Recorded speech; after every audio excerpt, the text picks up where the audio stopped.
नमस्कार दोस्तों। गर्मी का मौसम अभी स्टार्ट हो चुका है और आप देखते हैं कि धूप भी काफ़ी तेज़ होने लगी है। और हमारे गार्डन में जो सीजनिंग प्लांट है, यानी सर्दी के मौसम में जो फूल देने वाले प्लांट है, जैसे ही गर्मी का मौसम स्टार्ट हो जाता है और धूप जब तेज़ होने लगती है तो उसमें कलियाँ पूरी तरह से बंद हो जाती है, या कलियाँ जो आती है वो बहुत ही कम मात्रा में आती है। और जो फूल आते हैं उसका कलर भी दोस्तों काफ़ी लाइट हो जाता है।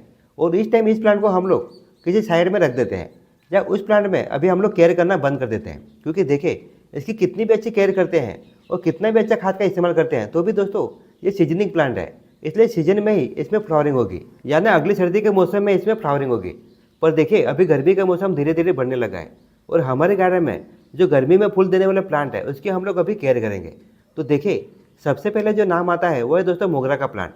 देखिए, मोगरा का प्लांट जैसे अप्रैल का महीना स्टार्ट हो जाता है तो इसमें कलियाँ बननी स्टार्ट हो जाती है और दोस्तों ये जून तक कंटिन्यू फ्लावरिंग देता रहता है। पर देखिए, आपके गार्डन में अगर मोगरा का प्लांट है और उसमें आपको लगता है कि पूरे गर्मी के मौसम में वो कलर फूलों से भरा रहे, तो कुछ ऐसी बातें हैं जिसको आपको दोस्तों फॉलो करना आवश्यक होता है। और इसी के साथ साथ कुछ ऐसे नॉर्मल से फर्टिलाइजर है जिसका आपको इस्तेमाल करना है। अभी आप देख सकते हैं मेरा जो मोगरा का प्लांट है, जैसे ही दोस्तों बरसात का मौसम स्टार्ट हो चुका था तो उसे मैंने एक कोने में साइड में रख दिया था और इसकी ज़्यादा केयर मैंने नहीं की थी, ना इसमें कोई खाद का इस्तेमाल किया था।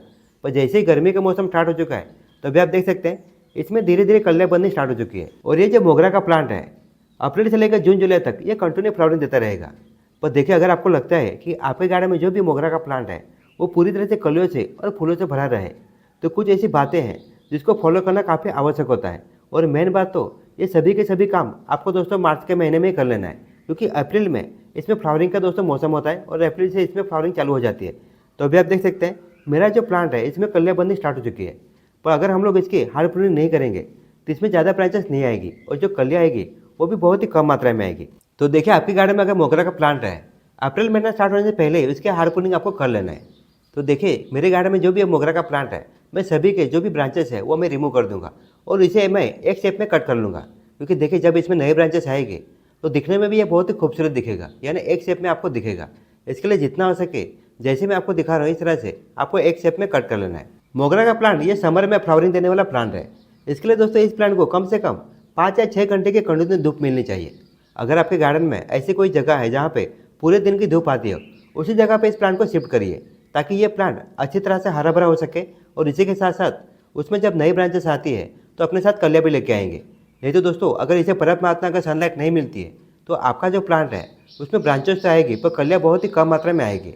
तो देखिए दोस्तों, अभी आप देख सकते हैं जो हमारा मोगरा का प्लांट है उसके हम लोगों ने अच्छी तरह से हार्ड प्रूनिंग कर ली है। और इसके जो पत्ते हैं वो पत्ते भी आपको सभी के सभी रिमूव कर देना है। आपको एक भी पत्ता आपके प्लांट पे नहीं रखना है। मोगरा प्लांट की हार्ड प्रूनिंग करने के बाद तो नेक्स्ट स्टेप आती है वो है फर्टिलाइजर की। क्योंकि देखिए, किसी भी प्लांट का अगर हम लोग हार्ड प्रूनिंग करते हैं तो इसमें नई ब्रांचेस आने के लिए और ब्रांचेस में बहुत सारी कलियाँ आने के लिए उस प्लांट को काफ़ी ज़्यादा मात्रा में न्यूट्रिशन की आवश्यकता होती है। तो वो जो न्यूट्रिशन की कमी है वो पूरी करने के लिए हम लोग खाद का इस्तेमाल करेंगे। तो सबसे पहले आपको एक काम करना है, जो गमले की मिट्टी है आपको 2 से 2.5 इंच तक उसके गमले की मिट्टी को आपको गुड़ाई कर लेना है। और गुड़ाई करने के बाद जो मिट्टी है उसे आपको बाहर निकाल देना है। देखिए, अगर आपके पास एक्स्ट्रा मिट्टी है, नई मिट्टी है, तो इसकी जगह पे आप नई मिट्टी का इस्तेमाल कर सकते हैं। या फिर इसी मिट्टी को आपको कम से कम 2 दिन के लिए अच्छी तरह से धूप में सुखा देना है और सुखाने के बाद इसमें आपको खाद का इस्तेमाल करके वापस आपको भर देना है। क्योंकि देखिए दोस्तों, पूरे बरसात के मौसम में हम लोगों ने इसमें किसी भी खाद का इस्तेमाल नहीं किया है, यानी इस मिट्टी में अभी कोई भी न्यूट्रिशन नहीं बचा है। यानी नॉर्मल सी ये जो मिट्टी है उसकी जो उपजाऊ शक्ति है वो काफ़ी कम हो चुकी है। तो इसके लिए जितना हो सके आपको नई मिट्टी का इस्तेमाल करना है, या फिर जैसे मैंने आपको बताया इस तरह से आपको 2 दिन धूप में सुखा देना है और इसके बाद इसका इस्तेमाल वापस आप कर सकते हैं। मोगरा प्लांट में हम लोग अभी नॉर्मल सा फर्टिलाइजर देंगे, यानी कोई भी स्ट्रॉन्ग फर्टिलाइजर हम इस्तेमाल नहीं करेंगे। तो इसके लिए आप देख सकते हैं मैंने गोबर का खाद का इस्तेमाल कर रहा हूँ और ये भी आपको कम से कम 2 से 3 मुठ भर ले लेना है। अगर आपके पास गोबर की खाद नहीं है तो इसकी जगह पे आप वर्मी कंपोस्ट का भी इस्तेमाल कर सकते हैं। और इसमें जो नई मिट्टी हम ले रहे हैं, नई मिट्टी में आपको 70 से 75% आपको गार्डन की मिट्टी ले लेना है और इसी में 20 से 25% आपको कोकोपीट या चावल का हंस का इस्तेमाल करना है। देखिए, ज़्यादा करके मैं मेरे गार्डन में जो भी प्लांट है उसमें मैं चावल का हंस का ही इस्तेमाल कर रहा हूँ। और जो मिट्टी आप देख सकते हैं मैंने ज़्यादा मात्रा में बना के इसके लिए रखा है, क्योंकि देखिए मेरे फलों की नर्सरी है और इसके लिए मुझे मिट्टी की हमेशा आवश्यकता होती रहती है। इसके लिए मैं हमेशा ज़्यादा मात्रा में इसे बना के रखता हूँ। और इसी में और एक चीज़ हमें ऐड करने वाले हैं और वह है दोस्तों फंगिसाइड पाउडर का। देखिए, जिस गोबर की खाद का मैं इस्तेमाल करने वाला हूँ ये मैंने डीकम्पोस्ट करके घर पे ही बनाई है। और इसी के साथ साथ जो मैं नई मिट्टी ले रहा हूँ इसमें कम ज़्यादा मात्रा में कहीं ना कहीं पे हार्मफुल बैक्टीरिया होते हैं जो हमारे प्लांट के लिए घातक होते हैं। तो इसके लिए हमारे प्लांट को सेफ रखने के लिए मैं 1 चम्मच इसमें फंगीसाइड पाउडर का इस्तेमाल कर रहा हूँ। और इसी के साथ साथ फंगीसाइड पाउडर का अगर हम लोग रेगुलर बेस में इस्तेमाल करते हैं, यानी महीने में 1 बार, तो आपका जो प्लांट है वो हेल्दी तो रहेगा ही, इसी के साथ साथ उसके जो रूट्स है उस पर भी किसी बीमारी का अटैक नहीं होता है। इसके लिए आपको महीने में कम से कम 1 बार तो फंगीसाइड पाउडर का अवश्य यूज करना चाहिए। अगर आपके पास फंगीसाइड पाउडर नहीं है तो इसकी जगह पे आप नीम ऑयल या फिर एलोवेरा के जेल का भी इस्तेमाल कर सकते हैं, वो भी बहुत अच्छा काम करता है। तो अभी आप देख सकते हैं जो मिट्टी हम लोगों ने बनाई है उसे अच्छी तरह से गमले में आपको डाल देना है और इसे अच्छी तरह से बिछा देना है। देखिए हमारे जो मोगरा का प्लांट है इसमें जब नई ब्रांचेस आने लगेगी और जब नई ब्रांचेस में कलियां बननी स्टार्ट हो जाएगी, उसी टाइम हम लोग कोई स्ट्रॉन्ग फर्टिलाइजर का इस्तेमाल करेंगे, यानी रासायनिक खाद का इस्तेमाल करेंगे। पर अभी हम लोग सिर्फ गोबर की खाद का या फिर वर्मी कंपोस्ट का ही इस्तेमाल करेंगे, क्योंकि ज़्यादा मात्रा में अभी इसे खाद की आवश्यकता नहीं है। और डायरेक्ट अगर हम लोग स्ट्रॉन्ग फर्टिलाइजर इस्तेमाल करेंगे तो कई महीनों तक हम लोगों ने इसमें कोई भी खाद का इस्तेमाल नहीं किया था। इसके लिए आपका प्लांट दोस्तों खराब भी हो सकता है। इसके लिए जितना हो सके आपको लाइट यानी हल्का फर्टिलाइजर इस्तेमाल करना है, और वो भी आपको ऑर्गेनिक खाद का इस्तेमाल करना है।